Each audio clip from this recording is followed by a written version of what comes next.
আসসালামু আলাইকুম রহমতুল্লাহ বরকাতুহ ইন্নাল হামদুলিল্লাহ ওয়াসসালাতু ওয়াসসালামু আলা রাসূলিল্লাহ ওয়া আলা আলিহি ওয়া আসহাবিহি ওয়া মান ওয়ালা আম্মা বাদ।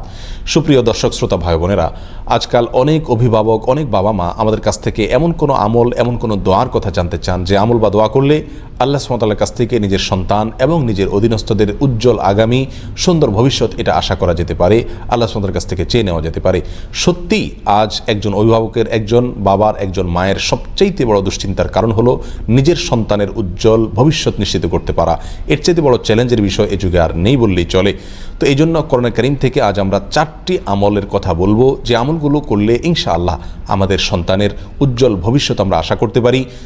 যারা অবিবাহিত তারাই আমলগুলো করতে পারি, তাদের ভবিষ্যতে যে সন্তান আসবে তাদের জন্য আল্লাহ সুবহানাহু ওয়া তাআলার কাছ থেকে আগে থেকে আমরা দোয়া করে নিতে পারি, চেয়ে নিতে পারি, তারা যেন নেক হয়, তারা যেন সৎ হয়, তারা যেন ভালো মানুষ হয়, তারা যেন চক্ষু শীতলকারী হয়, নয়ন জোড়ানোর মতো সন্তান হতে পারে।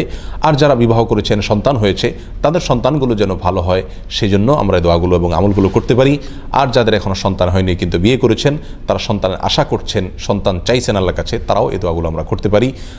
তার ভিতরে প্রথম আমলটি বর্ণিত হয়েছে সূরা আলে ইমরানের 38 নম্বর এবং 39 নম্বর আয়াতে। 38 নম্বর আয়াতে আল্লাহ সুবহানাহু ওয়া তাআলা তার একজন নবীর কথা উল্লেখ করছেন, যিনি ছিলেন জাকারিয়া আলাইহিস সালাতু ওয়াস সালাম। বাইতুল মাকদিসে তিনি আল্লাহ সুবহানাহু ওয়া তাআলার কাছে দোয়া করেছিলেন, রব্বি হাবলি মিন লাদুনকা যুররিয়াতান তাইয়্যিবাহ ইন্নাকা সামিউদ দুআ, রব্বি হাবলি মিন লাদুনকা যুররিয়াতান তাইয়্যিবাহ ইন্নাকা সামিউদ দুআ।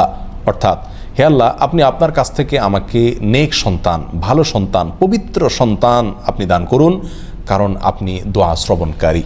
তিনি এই দোয়া করে সারেন নাই। আল্লাহ সুবহানাহু ওয়া তাআলা আসমান থেকে ফেরেশতা পাঠিয়ে দিলেন তাকে সুসংবাদ দিয়ে। তিনি মেহরাবে সালাত আদায় করছিলেন আর ফেরেশতারা এসে বলছিলেন যে আল্লাহ সুবহানাহু ওয়া তাআলা আপনাকে সুসংবাদ দিচ্ছেন, এমন একটা সন্তানের যার নাম হবে ইয়াহিয়া এবং তার ভিতরে 4টি গুণ থাকবে। নাম্বার 1, সে মুসাদ্দিকাম বিকালিমাতিন মিনাল্লাহ, আল্লাহর কালিমায় সত্যায়নকারী হবে, ইমানদার হবে। আর দ্বিতীয় গুণ হবে সে সাইয়্যিদ হবে, নেতা হবে। তৃতীয় গুণ হবে সে হাসুর হবে, অর্থাৎ বিবাহ শাদী করবে না এবং নারী থেকে দূরে থাকবে, অর্থাৎ তার জীবনকে, গোটা জীবনকে আল্লাহর জন্য উৎসর্গ করবে।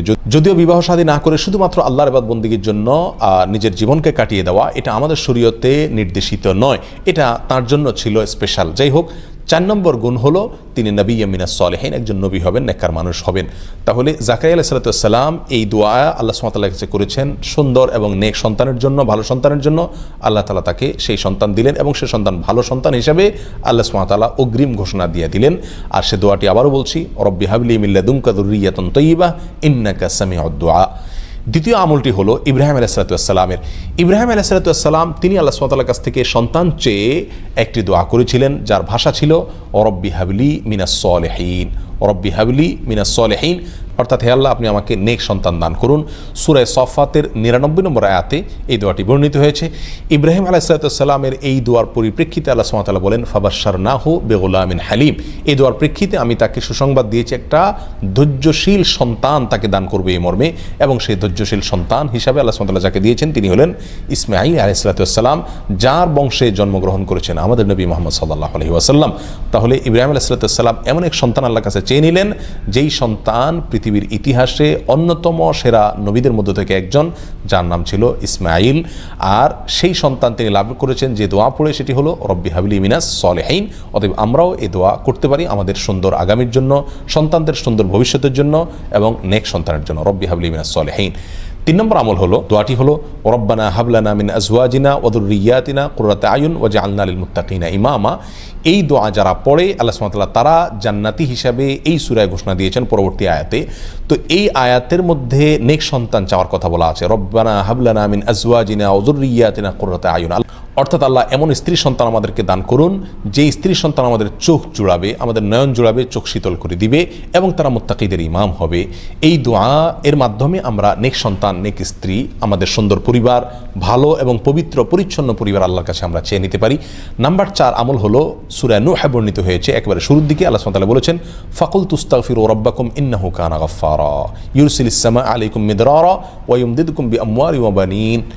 আল্লাহ সুবহানাহু ওয়া তাআলা বলছেন যে আল্লাহ নবী নূহ আলাইহিস সালাম তার জাতিকে বলেছিলেন, তোমরা ইস্তেগফার করো তোমাদের রবের কাছে, যে কোনো অপরাধ হয় সঙ্গে সঙ্গে আল্লাহর কাছে ক্ষমা চাও, আস্তাগফিরুল্লাহ ওয়া আতুবু ইলাইহি, অথবা যে কোনো ইস্তেগফার করো, আল্লাহর কাছে ক্ষমা চাও। চাইলে কি হবে?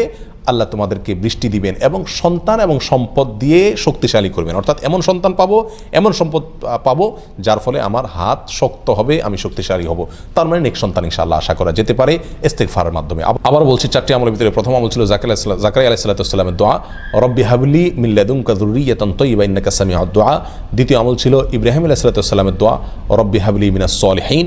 3 নম্বর আমল হলো সূরা ফুরকানের 74 নম্বর আয়াতে, রব্বানা হাব লানা মিন আজওয়াজিনা ওয়া যুররিয়াতিনা কুররাতা আয়ুন ওয়াজআলনা লিল মুত্তাকিনা ইমামা। আর 4 নম্বর আমল হলো বেশি বেশি ইস্তেগফার করা। এই 4টি আমল করলে ইনশাআল্লাহ আল্লাহ সুবহানাহু ওয়া তাআলা এমন সন্তান, এমন পরিবার আমাকে দান করবেন, যে পরিবারের প্রতিটি সদস্য, যে সন্তানরা আমার চোখ জোড়াবে, নয়ন জোড়াবে, চক্ষু শীতল করবে, আমার হৃদয়কে ঠান্ডা এবং শীতল করে দিবে ইনশাআল্লাহ। বিভিন্ন নবী রাসূলগণ এই সমস্ত দোয়াগুলো করে তারা ভালো ফল পেয়েছেন, ইনশাআল্লাহ আমরা ভালো ফল পাবো সে আশা করতে পারি। তবে মনে রাখতে হবে, শুধু দোয়া করলেই হবে না, আমাকে বাবা এবং মা হিসাবে, অভিভাবক হিসাবে আদর্শ মানুষ হতে হবে, আল্লাহর কাছে পাশাপাশি দোয়া করতে হবে, এবং তারা যেন ভালো মানুষ হয় সেরকম ভালো পরিবেশ তাদেরকে দিতে হবে, এবং অন্যান্য শর্তগুলো ফুলফিল করতে হবে। তাহলে ইনশাআল্লাহ আমাদের দোয়াগুলো আল্লাহ সুবহানাহু ওয়া তাআলা শুনবেন এবং আমরা সুন্দর ভবিষ্যৎ তাদের নিশ্চিত করতে পারবো। আল্লাহ তাআলা আমাদের সকলকে এমন সন্তান দান করুন, যে সন্তান আমাদের চোখ জোড়াবে, নয়ন জোড়াবে, অন্তরকে শীতল করবে। জাযাকুমুল্লাহ ওয়া আখিরু দাওয়ানা আনিল হামদুলিল্লাহি রাব্বিল আলামিন। ওয়াসসালামু আলাইকুম ওয়া রাহমাতুল্লাহি ওয়া বারাকাতুহু।